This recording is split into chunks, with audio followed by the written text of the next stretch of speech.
Government వచ్చి దాదాపు సంవత్సరం అవుతుంది ఇప్పుడు. ఇచ్చిన హామీలు అన్ని కూడా నెరవేర్చుకుంటూ వస్తున్నారు ఆయన. వసమై చేసుకుంటున్నారు. అంటే చేస్తారంటారా? మిగిలిన హామీలు అన్ని కూడా కంప్లీట్ చేస్తారంటారా ఆయన?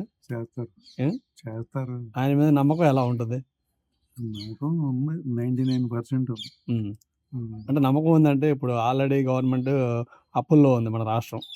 ఇన్ని అప్పుల్లో కూడా ఈ హామీలని నెరవేర్చడానికి అవకాశం ఉందంటారా? అవకాశం ఉంది. ఆయన ఇస్తున్నాడుగా మోడీ గారు. అంతేనా అంటారా? లేకపోతే కొత్తగా ఈయన సంపద సృష్టించి అప్పులు ఇది కూడా ఉంది. ఈయన సంపద సృష్టించి ఎట్టగొడ్డ వడ్డెక్కిస్తాడు.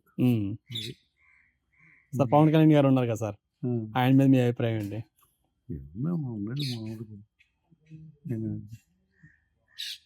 చేస్తాడా? మంచి చేస్తాడా జనాలకి ఆయన? చేస్తాడా అనుకుంటున్నాం. మొన్న పంచాయతీరాజ్ శాఖ తీసుకున్న దగ్గర నుంచి కూడా చాలా రోడ్లు వేయించారని చెప్పని అన్నారు, నిజమేనా? పంచాయతీరాజ్ శాఖ తీసుకున్నారు ఆయన డిప్యూటీ సీఎంగా తీసుకున్న తర్వాత పంచాయతీరాజ్ శాఖ తీసుకున్నారు. అయితే చాలా ఊళ్ళో రోడ్లు అది కూడా వేసారని చెప్పని అన్నారు. వేయించాడా? నిజమేనా మాట? ఇప్పుడు మెరుగే బాగుంది. ఇప్పుడు ఒక్కసారి అవ్వాలంటే అవ్వదు కదా. ఇప్పుడు వర్షవారి చేసుకుంటే గత ప్రభుత్వంలో ఇప్పుడు ఈ కొత్తగా గవర్నమెంట్ వచ్చిన తర్వాత ఏమన్నా మీకు తేడా కనపడిందా? కనపడుతుంది. రోడ్లు డెవలప్మెంట్ చేయటం, ఇవన్నీ చేయటం, మాట్లాడినా మాట్లాడితే అరెస్ట్ చేయడం అన్నీ ఉన్నాయి. అంటే ఇప్పుడు కూడా అరెస్టులు చేస్తున్నారు. అది నిజంగా కక్షపూరితంగా చేస్తున్నారా? తప్పు చేసిన వాళ్ళని పట్టుకుంటున్నారా? అరెస్ట్ అండి ఊరిని ఎందుకు చేస్తారు? ఏదో ఉండమంటే చేస్తారు. అదేలేండి. ఇప్పుడు గతంలో చాలా మంది నోటు దురుస్తానంతా మాట్లాడారు.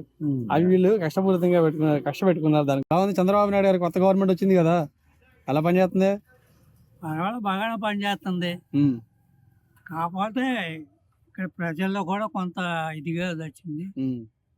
ఏమైంది? ఎలా ఉంది ఇదిగా అంటే? ఏంటంటే వాళ్ళ అవసరాలు తీరవాలని చూస్తారు, అంతేగా అన్ని తీర్చాలన్నా తీర్చలేము. ముందు అన్ని బాగా లైన్ అవుతాయి. అంటే 5 సంవత్సరాలు 4 సంవత్సరాలు టైం అయింది దాదాపు. ఇప్పుడు వచ్చి సంవత్సరం అవుతుంది. అప్పటికే బోల్డ్ చేశారు. ఏమేం చేశారండి ఇప్పుడు వరకు మీకు?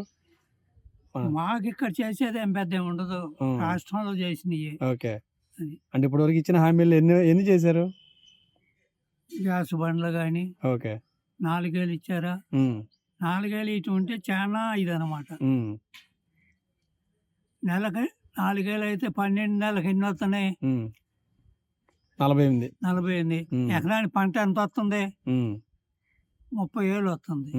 ఎంత పంట వస్తుంది ఆయనకి? రూపాయి ఖర్చు పెట్టకుండా 3 గుంటల పొలం పంట ఇచ్చినట్టే. లాస్ట్ గవర్నమెంట్ లో మీకు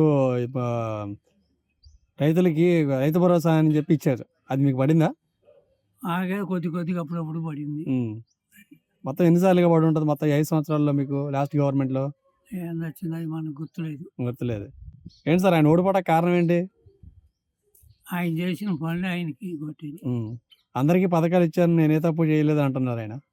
అయినా సరే వాళ్ళు చేసిన దురాగత్నాలు అంతంత కాదు, దాన్ని బట్టి అర్థం చేసుకుంటే చాలు. మరి ఈసారి ఎలా ఉంది? కొత్త గవర్నమెంట్ వచ్చిన తర్వాత ఎలా ఉంది? బూతులు తగ్గినాయా? మామూలుగా అసెంబ్లీ సమావేశాలు ఎలా జరిగినాయి? కొంచెం ఇదిగా మాట్లాడుతున్నారు కానీ తగ్గినాయి. ఇప్పుడు రాజధాని బాగుపడాలి. అసలు రాజధాని లేకోకుండా జనం ఎంతకాలం ఇది అవుతారో. మద్రాసు నుంచి తీసుకొచ్చారు, మళ్ళీ తీసుకెళ్లి తెలంగాణలో పెట్టారు, మళ్ళీ ఇక్కడికి వచ్చింది. దీన్ని లేకుండా చేస్తే ఏంటి ఉపయోగం? మరి ఇంకా 4 సంవత్సరాల టైం ఉంది, ఈ రాజధాని కంప్లీట్ అయ్యిద్ది అంటారా? మరి మళ్ళీ ఈయన వస్తేనే కంప్లీట్ అవుద్ది. అంటే ఈ 4 సంవత్సరాలు కాకుండా మళ్ళీ కూడా వస్తేనే కంప్లీట్. అంటే ఈ 4-5 సంవత్సరాల్లో కంప్లీట్ అవ్వదు, కష్టం. ఇవన్నీ లొసుకులనే బూడ్చుకోవద్దు. ఎక్కడ అవుద్ది? ఎన్ని లొసుకులు పెట్టెళ్ళారు. అవును, ఆ లొసుకులన్నీ బూడ్చుకోవాలంటే ఇప్పుడు బ్యాంకులలో ఏ రోజుకి ఆ రోజు వచ్చి మీద పడుతున్నారు, అవి కట్టుకోవాలి. ఓకే. మరి ఇప్పుడు పవన్ కళ్యాణ్ గారు తెలుసా మీకు? ఎలా ఉంది ఆయన పనితీరు? ఎలా ఉంది? పంచాయతీరాజ్ శాఖ తీసుకున్నారు కదా ఆయన.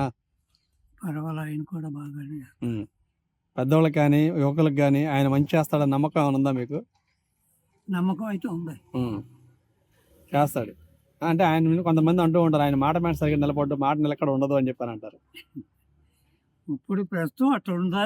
ఉమ్, తర్వాత సంగతి మనం చెప్పలేం. ఉమ్. అది.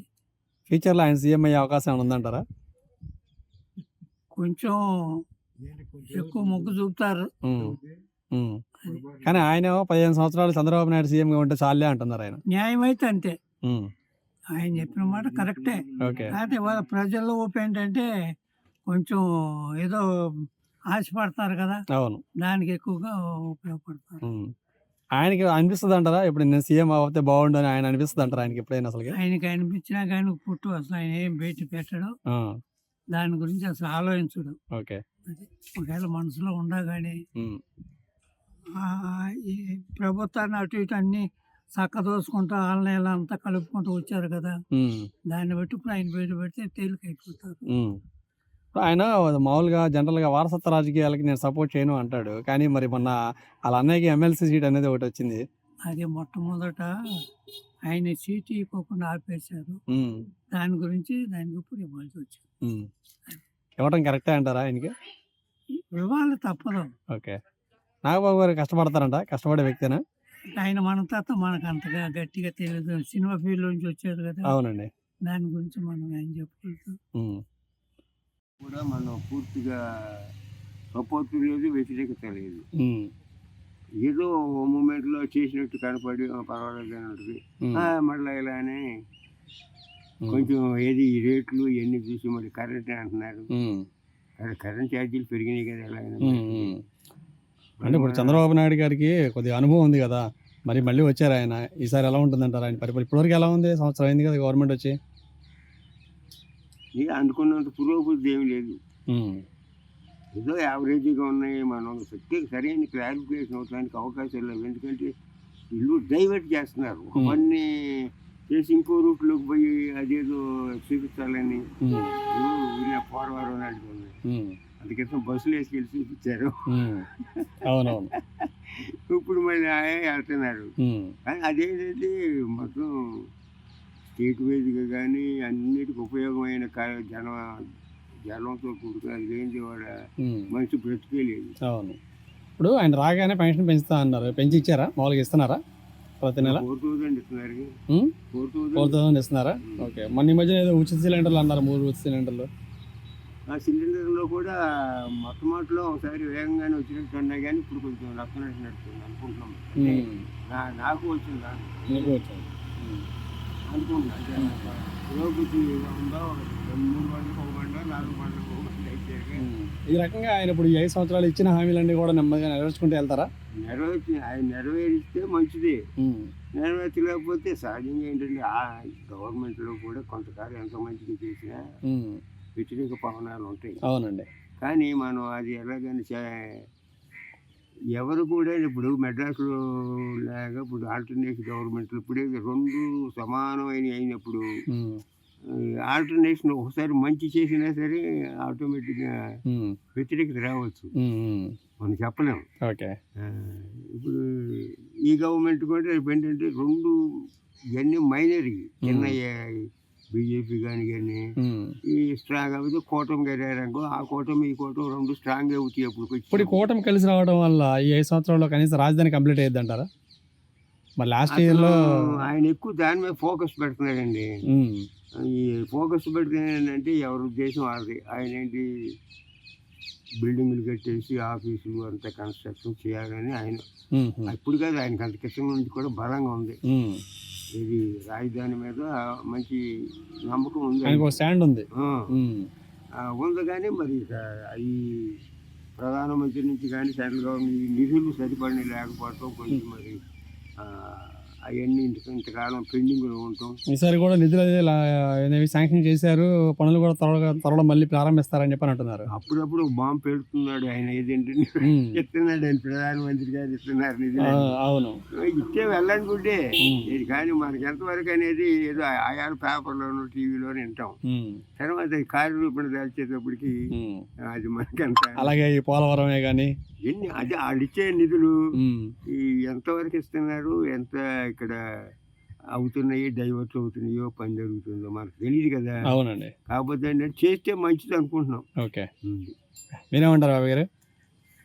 మేమంటాం వాగ్దానాలన్నీ నెరవేరుతున్నాడా? నెరవేరుస్తున్నాడా? ఏమీ ఒక్కటి కూడా నెరవేరు. ఉమ్. ఆయన ఎప్పుడు 14 లక్షల కోట్లు అప్పు ఉందన్నాడు. అవును. మరి 14 లక్షల కోట్లు అప్పు ఉందా? ఉమ్. జగన్ చేశాడా? ఉమ్. 2 లక్షల కోట్లు అప్పు ఇచ్చి వెళ్ళాడు ఉమ్. చంద్రబాబు నాయుడు. ఉమ్. అప్పు ఇచ్చి వెళ్ళినప్పుడు మరి మా ఆంధ్రప్రదేశ్, శ్రీలంక, పాకిస్తాన్ చేస్తున్నాడు ఉమ్. అని చెప్పారు. ఉమ్. మరి నేను అప్పుడు అన్ని కోట్లు ఉన్నప్పుడే ఇన్ని వాగ్దానాలు చేసాడు, నెరవేరుతాడా? అంటే ఇప్పుడు నిజమే అంత అప్పు ఉందని చెప్పి ఆయన చెప్పారు. ఇప్పుడు ఆ అప్పులు అంతా కూడా మళ్ళీ బయట రావాలంటే 5 సంవత్సరాలు సరిపోద్ది అంటారు ఆయనకి. ఆ అప్పులు ఊబి నుంచి ఆంధ్ర రాష్ట్రం బయటపడ్డారు. నుంచి బయట రావాల్సి ఇది వాగ్దానాలు ఎందుకు చేశాడు చంద్రబాబు నాయుడు? నేను అది ఇస్తా, అది ఇస్తా, ఇది ఇస్తా అని. ఇప్పుడు ఏమైనా నెరవేరుతున్నాడా? అంటే పెన్షన్ ఇస్తున్నారంట ప్రతి నెల. పెన్షన్ ఒకటే ఇస్తున్నాడు, ఓకే. కడవాయని ఏమీ రావట్లేదు. అంటే ఇప్పుడు వచ్చి దాదాపుగా సంవత్సరం అవుతుందా? 9 నెలలు సంవత్సరం 9 అవుతుంది. నెలలు అవుతుంది. ఇంకా మనకి దగ్గర 4 సంవత్సరాల టైం ఉన్నట్టుంది. అయినా చంద్రబాబు నాయుడు అని వాడు కాదంటలా, ముఖ్యమంత్రి చేశాడు. మరి ఇన్ని లక్షల కోట్లు, ఇన్ని వాగ్దానాలు నెరవేరుస్తారన్నప్పుడు అంతకు మించి ఇవ్వచ్చు ఆయన. ఇప్పుడు అందుట్లో సగం కూడా లేదు అప్పు, అంతకు మించి ఇవ్వచ్చు. ఏం నెరవేరుతుంది? వాగ్దానం దొంగతనంగా ఓట్లు వేపించుకోవటమే కానీ. అంటే అప్పు ఆయన చెప్పినంత లేదంటారా ఎక్కడుంది? రాష్ట్రంలో కేంద్ర గవర్నమెంట్ ప్రకటన చేసిందిగా, నిర్మలా సీతారామన్ చెప్పిందిగా 6 లక్షల కోట్లు అప్పు అని. జగన్ దీంట్లో కరోనా మూమెంట్లోనే రాష్ట్రాన్ని గట్టెక్కిచ్చాడు. ఈయన ఎక్కిచ్చాడు. అది అంటే ఇప్పుడు మరి ఆయన ఎందుకని ఓడిపోయారంటారు? ఓకే, ఎక్కిచ్చారు కరోనా మూమెంట్ లో కూడా. ఆయన ఎందుకని ఓడిపోయారు మరి ఇప్పుడు? ఇది అంటున్నారుగా, ఏది ఈవీఎంలు అంటారా? చెప్తున్నారు, పబ్లిక్ కనపడుతుంది కదా. అంటే మరి ఈసారి వీళ్ళు గెలవడానికి కారణం? ఈసారి వీళ్ళు గెలవడానికి కారణం ఏముంది? వీళ్ళు గెలుస్తారో గెలేదు మనకేం తెలుసు. మళ్ళీ ఈవీఎంలు అట్టగా రావచ్చు. కేంద్రం వాళ్ళ చేతుల్లో ఉంది, ఎడు తిప్పినా తిప్పుతాడు చక్రం. లాస్ట్ గవర్నమెంట్ లో వాళ్ళ చేతుల్లో అప్పుడు కేంద్రం లేదుగా. కేంద్రం లేకపోతే కేంద్రం అనుకూలంగానే ఉంది అప్పుడు జగన్కి, అనుకూలంగానే ఉంది. ఇప్పుడు ఇవాళ చంద్రబాబు నాయుడు అనుకూలం వెళ్ళింది. ఓకే. మరి గవర్నమెంట్. ఓకే అండి. అవే గారు మీరేమంటారు? మాకేం తెలియదు. ఏం లేదు, తెలిసేది ఏం లేదు. ఇప్పుడు సరే, ఇప్పుడు పవన్ కళ్యాణ్ గారు ఉన్నారు, పంచాయతీరాజ్ శాఖ తీసుకున్నారు. ఆయన ఆ శాఖ తీసుకున్న తర్వాత ఎలా ఉన్నాయి పల్లెటూర్లు అన్ని కూడా? రోడ్ల పరిస్థితి వేస్తున్నారా? రోడ్లు వేసారు ఎక్కడైనా? మీ ఊళ్ళో రోడ్లు వేసారు ఎక్కడైనా? వేయలేదండి ఇంకా. అంటే మీ ఊళ్ళో రోడ్లు బాగానే ఉన్నాయా? బాగానే కొంచెం పోనీ అంటున్నారు కానీ మనకేం తెలీదు. వీరెళ్ళే రోడ్డు పోనీ అంటున్నారు. ఈ రోడ్డు మనం బాగున్నాయి. అంటే మీరు జనరల్ గా వార్తలు చూస్తూ ఉంటారు కదా, ఇప్పుడు కొన్నిసార్లు రోడ్లు వేస్తున్నారు అంటున్నారు, నిజమేనా అంట? కొన్ని వార్తలు చూడండి, ఎందుకంటే నేను దేవుడు వాక్యం పెట్టుకుంటాను, వాక్యం పెట్టుకుంటా కానీ. టోల్ గేట్ కంచిపడి అవుతున్నా టోల్ గేట్ ఉంది కదా. అవునండి. ఇప్పుడు మాకన్నీ ఏంటంటే ఇటు డైవర్ట్ అయ్యి వస్తున్నాయి రూట్లు. ఓకే. ఆ డైవర్ట్ దగ్గరికి వచ్చే ఇన్కమ్ బాగుంది. ఈ పల్లె ప్రాంతాల్లో ఉన్న రోడ్లు ఏమో ఎక్కువ డ్యామేజ్ అవుతున్నాయి. ఎందుకంటే మించిన వెహికల్స్, అమిత 30 టన్నులు హెవీ వెయిట్ వెహికల్స్ 10 టన్నులు 15 టన్నులు నడవాల్సిన దాంట్లో ఇలా చేసి మంచిగా ఉన్నాయి కూడా పాడవుతుంది. అది వాటి మీద కొంచెం చర్య తీసుకోవాలి.